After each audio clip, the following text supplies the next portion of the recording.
Hello and welcome to the Bad Dice podcast. In this episode, I'm going to be talking about the Generals Handbook. I've got my copy right here, and if you're watching the YouTube video, you can actually see the copy in the background.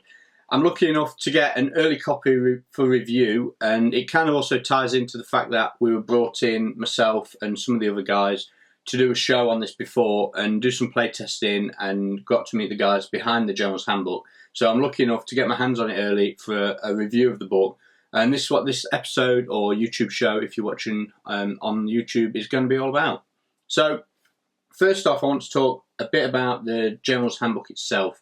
Now, obviously, everyone in kind of my circle of friends, because I'm a hardcore tournament gamer, some might say, or I used to be. I used to think I used to be, I suppose. A lot of people are mainly interested in the points, but one of the things that's really apparent as you get hold of this book and read through the book, go through all the different aspects of the book, it's actually not just all about that. There's enough stuff in there that if you're not even in the slightest bit interested in points values or any of that, you don't want anyone telling you how to play your games, you want to do what you're doing and have been doing for a long time and carry on that way, then you'll be just fine. There's plenty in this book for you. So I'm going to go down some of the key points of the book, and then we'll come back and readdress and look down in more depth at some of the details of it as well. So what you've got here is basically a complete toolbox of rules that you can combine in any way your gaming group likes, and that's the important thing. If the way your gaming group wants to play, you can use this book to tweak your gaming to suit your group, and I think that's really cool. And there's a couple of aspects of that as well. One of the things I really like is, I think it's on the first couple of pages, there's a spread in there which looks like it's from the old rule books, so the old editions, and anyone playing Age of Sigmar and not having played any of the other editions might not know this. The first few pages in the book just set the tone out for the whole game. It told you what you can and can't do with the rules, and a lot of the time it really went into the fact that it is just a game. They had the most important rules section in there, and this General's Handbook's the same. It tells you that although this is a guide on ways to play, 4 different ways of organising campaigns, lots of different narrative and open gaming rules in there as well, and the full pitch battle point system. Although there is all that in here, if you guys want to do something different, then you're very welcome to, and it really does stress that. So anyone out there, and I've seen a lot of it this week on the social media, people saying, it's going to be the worst thing that happened to the game, and it's not, because this book's got an absolute ton of battle plans and times of wars that you can use and play, and you don't even have to worry about the points. And if your opponent wants to come and count up the points in his army, you can still just put down what you like. And if you do that and your opponent thinks it's over the top or too under, you have that discussion the same as you would like now, I suppose, because you haven't got a copy of the book. In a week's time, 2 weeks' time, 3 weeks' time, whenever you're going to be playing this, there's you can figure things out, and this book just gives you a guideline. So enough of that. I suppose I'll best get into talking about what's actually in the book. So we've got full rules for 4 different ways of organising your campaigns. This is Path to Glory, and this is kind of building a war band. So you get your general, you choose a general, and it tells you how you can pick different units to go with your general. You can give yourself extra glory points instead of taking additional units, and you can build your warband up as you're going along. So the more glory you gain, it's basically a race to 10 points in the book to pick a winner. Now, you can make a smaller one if you want, you can make a bigger one, you can change that, but this gives you a guide of how to progress through that campaign. This also tells you how to take battle plans and join them together. There's a matrix system campaign where you can play a first game, look on the system of what was the result of that game, go on to the next one and take it from there. That's really cool. There's also a ladder system which shows you how to run a competitive league style game, where if you win games you climb the league, if you lose games you move back down.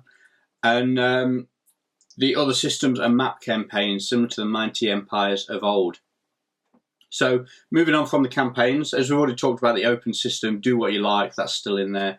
There's actually some really cool narrative in the narrative section about how to play big battles using some of the really cool characters. And there's a full battle, Nagash versus Archaon, including a full army list of what's included on both sides. So if you wanted to recreate the exact battle, it tells you how to do that, what units to use, what each player is going to be using on each side, and it's actually pitched at using actually 9 players per game. I think one side has 4 and one side has 5 players. So it's a really clever way of getting all your toys on the table, having a big battle, and also following an exact storyline if you'd prefer, and I quite like that.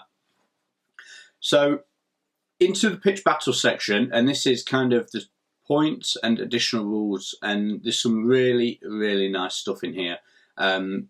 Before you get into the points, there's actually new rules that apply to all your other games. So rather than just being points and army building section, these are actually going to be able to be used in open play, also your narrative play, and your pitch battle tournament style play. If you want to, you can use them. And these are allegiance abilities, so you're going to be getting allegiance traits, command traits, and artifacts that you can use in any of your games. Now, what that means basically is if you're in a faction, or if you're in an alliance, your chaos, death, order, destruction, you're going to get different bonuses for fighting in those alliances. And then you get your command traits and your artifacts that you can give to your characters in those games as well. So that's really nice. So the allegiance traits, what's cool about them is, you know, when you start looking through the book and thinking you're trying to get all the Easter eggs, new stuff, although the book's brand new and you're always looking for more things, aren't you, more information. So there's a section in there telling you how the allegiance traits apply to the different alliances, but there's also a section telling you how to apply them if you're allegiant to a single faction. So if you've all got the keyword Stormcast Eternals, you can then choose whether you're going to be allegiant to your alliance or whether you are preferring to be Stormcast Eternals. So hopefully down the line we might get some more race-specific or faction-specific abilities, which I think will be very cool. And it's opened up a whole new way to add extra cool stuff to the game going forward, which I think is really nice. Okay, so we've got our new battle traits, our command traits, and our artifacts. Now the command traits and artifacts, they get given to your characters in your armies, and there's different ways of generating these. You can roll a random dice or you can pick them. And I think what's cool about choosing them is you can actually build your faction around a trait. So if you see one particular trait that you like the look of and you think, oh, my character, you know, he does this thing and he should have this ability, or he's got this sword and it should be this magic sword, you can then build that into your army and they could fight in a certain way because your general's got this certain ability or item. I think that's a really nice way of doing things. But it does leave it totally open to, if you wanted to randomly generate one, if you're playing a campaign, or maybe tournament games might bring a house rule in future, you got the option to do that as well, and I think that's very cool. So that's the allegiance abilities. Now, obviously, there's points for every war scroll currently in Age of Sigmar. I've been asked a lot if the Silver Tower war scrolls are in the book, and at this time they're not. So it'll be interesting to see how they get added to the release at a later date. But the compendiums are all in there. So if you're playing any of the older games, older armies and compendiums, we've got all the death, destruction, we've got all that stuff in there as well. But then you've got a whole section right at the back on compendium pitch battle profiles. And we've got dark elves, dwarfs, Bretonians, all that sort of stuff's in there. I think I've had a question as well. Tomb Kings are in there as well. So that's quite cool. All the old stuff, it might be dead, but it's not forgotten. So yeah, it really is. If you've got an old army, you're thinking of getting back into the game, you don't have to have the new stuff to play the new points. There's something in there for you as well. Now, in the pitch battle section, there's a really cool box out in the book which explains what you can do if you go to a tournament, and it tells you house rules and tournament and club house rules and how they might apply to your games. And I think this is really nice. So what they're saying to you is, we've got a full tournament system here that you can use, and it's exactly what I'm going to be using at an event that I'm running, because it's easy. You know, I can pick up this book, I can tell my players to read the book and come and play those sort of games. But the next tournament over might think, we want to do something a bit different. We don't like the idea of battle line units. I want to let people bring whatever they like. And there's a section in the book which is explaining that's totally fine. Not only is it fine, you should be encouraged to do it. It's really good to see people having their own house rules, playing in their own way, and not being restricted to one certain set of gameplay and one certain way of playing. So it's nice that they've took the time in a couple of different places in the book. It's not just in one section at the start. The theme throughout the whole book is really do what you like, play what you like. Here's some really cool ways to play that we think are really good and fun. And if you want to do that, great. But you know, it's up to you. It's your hobby. It's your game. Totally play your own way if you want to. Okay, so what we've got next, I suppose I can talk about some of the army selection rules, because this is something that people are really interested in. So one of the big changes and big additions, I should say, is battle line units. Now, what battle line units are basically your core troops from your army. This is what we used to see in previous editions. There's no kind of restrictions on the amount of points you can spend on things. If you're playing a 2,000 point army, you would have to bring at least 3 battle line armies, 3 battle line units. And they've got a nice little chart in the book showing different points levels, different minimum size battle line units. And so you're going to have to bring at least 3 of them. Now, in your alliance, so if you've got a Chaos alliance, there might be a lot of battle line units to choose from. But when you start drilling down into smaller factions, then it becomes very faction related as to what you can bring. So certain units, I think Stormcast have got access to Liberators and Judicators as their battle line units. So you can't bring an army that's just Paladins and Dracoth Riders and things like that anymore. What I've noticed from looking at South Coast GT armies a lot, compared to the Generals Handbook rules, I think this might be one of the main things that changes people's lists. The points values are very similar. If you had, say, 150 points of South Coast GT points before, then this will port over fairly easily to the Generals Handbook. I've seen people posting online already because they've seen leaked photos and things like that, saying it's very close to ×5. There's a lot of tweaks up and down. I think there's a general trend that monsters are a bit more expensive in the Generals Handbook. So the battle line units is one of the biggest things I've seen affect South Coast GT versus Generals Handbook points. And South Coast GT is a big event that we've had recently, so it's easy to see the lists online and just do a quick comparison of what people are bringing and using. Now, it's when you look at the rules and the points, you'll see that it's 2,000 points to 100 points. You know, you times it by 20, it's there or thereabouts. There's a bit of similarity. I've noticed a trend that monsters are a bit more expensive in this than they are in the South Coast. But the battle line units, I think, is the one that will be the biggest difference. People might have not had so many battle line units before, and now they've been sort of pushed into the fact that they're going to have to start fielding these units. So that's battle line units. Now, there's a couple of other cool things with regards to army selection. There's now kind of a limit on the amount of monsters and war machines you can bring, capped at 4 in matched play, and there's at least 1 hero. So you've got to have a character or a leader to lead your force, which is very nice, because I know the option to make a unit champion your general was cool, but it's not very fluffy and thematic. So actually being forced to bring a character, I think, is pretty good.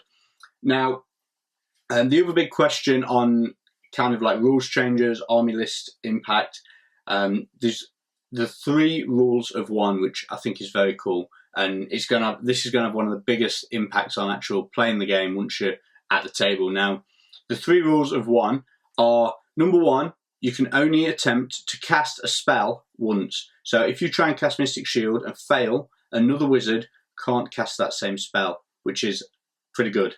The second rule of 1, ones always fail, whether it's to hit, to wound, to armor save, always a fail on a 1. And the third rule of 1, any attacks or that can kind of repeat, Ripidactyl style, hits and wounds that generate extra attacks can only do it once. So those rippers which come out of the sky and have infinite loop of attacks and hits and wounds can only generate 1 extra attack, so you can't keep piling on the attacks. So they're 3, I think the first one in particular, not being able to cast the same spell more than once is a huge change. And there's a couple of reasons why I'm really excited about it. So first off, at the moment, what you find is your wizards just cast Mystic Shield, and then when things get hairy, they cast Arcane Bolt. Now and again, you'll find a good wizard with a good spell, and you'll take that wizard just for that spell. But now I think you might see a bit more variety, or you'll see less wizards in general, because if you've got one wizard and you need Mystic Shield once, that's great. You've lost the ability now to spam Mystic Shield across the army. So you might be more inclined to take either more units, less characters, or more just like beat stick fighty characters. And I think that's probably a positive thing. So I quite like that. Hitting and wounding and armor saves failing on a 1, that's something we've had already in most of the tournament house rules packs. That's a great example. And then the other one, the generating extra hits, I'm pretty like not fussy the way on that. Yes, it's a powerful ability, and yes, it needs capping, but what you find is most people either cap it by making the unit cost a lot of points, or cap it already by stopping the endless infinite loop of attack spam. So that's one that's generally been dealt with in the house rules. Now, while we're on the subject of house rules, and I talked earlier about the house rules section, measuring to the bases is not in the Generals Handbook as a rule, but they do cite that specifically as one of the house rules that a lot of people play to, and they explain that, you know, it might have an impact on the game for measurements and differences like that, but it doesn't mean you don't have to stack your models up on top of each other, and that's a house rule that a lot of people play to. So I think it's quite nice that they fit that in there, and it just goes to show that these house rules are encouraged, so it's a really nice way of doing things. So the next major rule change or difference in the match play section is summoning. Now, the way summoning works is really, I think it's quite nice, quite elegant way of doing things. A lot of the SDK, South Coast GT and Clash packs, it's kind of a little bit convoluted the way they do things, and the way it's done in the Generals Handbook is it's simple as you work out your army. So if you're playing 2,000 points, that's great. If you, at the start of the game, you can decide to leave, say, 3, 5, 1,700, whatever points on the side to summon later. And the way you do this is, as you cast a summoning spell, you just, when you deploy that unit, you just deduct them points from what you've got remaining in your summoning pool. And it's as simple as that, really. So if I was playing Death and I wanted to bring a unit of Skeletons on, I don't know the points for Skeletons off the top of my head, but let's say there are 100 points for 10. I don't know if that's right or not. If I'd got a 1,700 point army, I could then summon an extra 30 Skeletons onto the table, and that would count as my summoning pool all spent. Now, I could do this all in one go if the spells are allowing it, or I could do it in dribs and drabs with different spells and working out each unit as they come to them. And that's it, really. It's really simple. Now, I've heard a lot of people saying that it's a nerf to summoning compared to other ways that it's been played already, and it possibly is, you know, having to pay for your points for the units that you're putting on the board.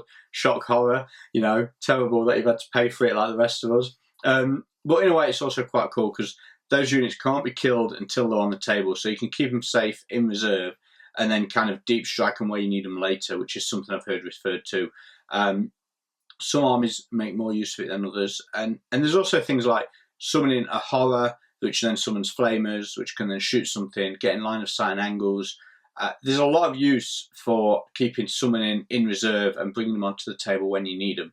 Just simple things like an undead player putting that unit of Skeletons down at a key point just to get in the way of another unit that wanted to charge through a gap in the following turn and do some damage, and now there's a unit of Skeletons there to hold them up where your fragile units might want to retreat. That's just one tactic that I can think of with summoning straight away without drilling down into it too much. And so I quite like the way this has been done. I think it's a lot easier for management at the table as well, rather than having to work out, well, this unit's this many points and I half it and that. It's a bit simpler to just, you know, these are the points. Now, one thing that I've seen asked as well, do you need to list the units that you're going to be summoning? No, it doesn't say that in the book. I kind of guess that's the house rule that will come in at tournaments. They'll try and make it easier, streamline it a bit, so you don't get undead players turning up with just all the undead and demon players turning up with all the demons. I think you might find that is streamlined with a house rule, but the way it plays in the General's Handbook is just deploy the unit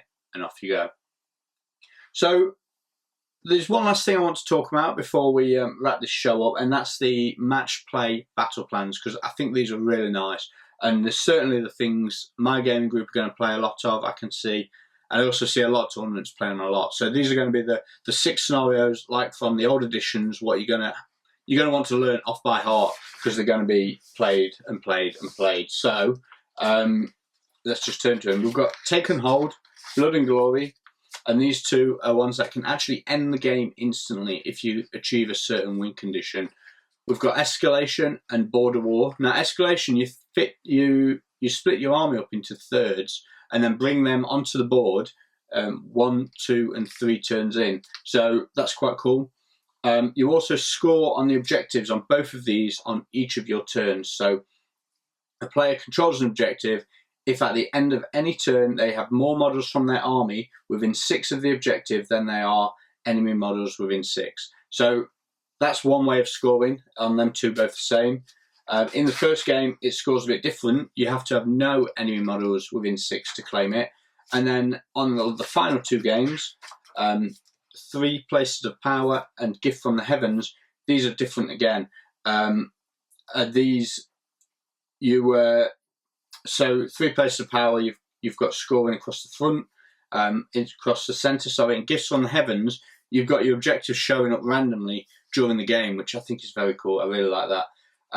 Now, the way you score in both of these is at the end of each of your turns, you score victory points equal to the current number of turn or current round that you're on. So if you control a meteor on turn 1, then you score 1 point. If you control it on turn 5, then you score 5 points. So I'm not clever enough to figure out how that, turn 5, scoring 5 points, and if you capture 2 of them, that's 10 points. That could be a massive swing late in the game. So I think you'll find it'll be one of those where it's important to set yourself up for a late turn grab, but not let your opponent get a runaway victory early on. And it's going to be interesting to see how they all pan out. So like my one-day event, there's 3 different types of scenario there, and 2 scenarios for each type. So we'll just pick, probably play 1, 3, 1, 3, and 6 or something like that. I don't know.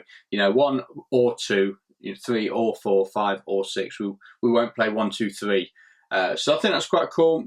But yeah, overall, the Generals Handbook, massive thumbs up. I mean, if you're listening to this and you're not sure whether the book's for you, then I think you're crazy, to be honest. It's every Age of Sigmar player out there will want to get their hands on this book. Points for all your armies. What's nice about that as well is points in the book, this book, instead of in battle tomes, says to me that they've always got options to tweak it down the line, whereas having to tweak all the battle tomes for all the factions could be a nightmare.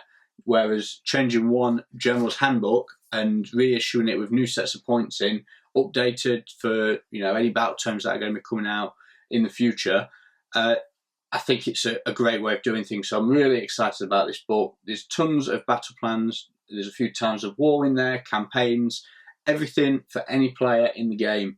So it's definitely got a glowing review from me, but I think anyone who's listened to Bad Dice and knows the sort of things that I'm into can kind of guess at that anyway. But definitely go and get it. It's going to be out soon, and if you're into Age of Sigmar, if you're not, if you're running a gaming club and there's players down there who are on the fence, you can take it down and show them. This will get new players into the game, and I'm very excited about the next 6 months in the Age of Sigmar, because this book it's as if a whole new edition's come out. So it's a great time for it to be in the Age of Sigmar at the moment.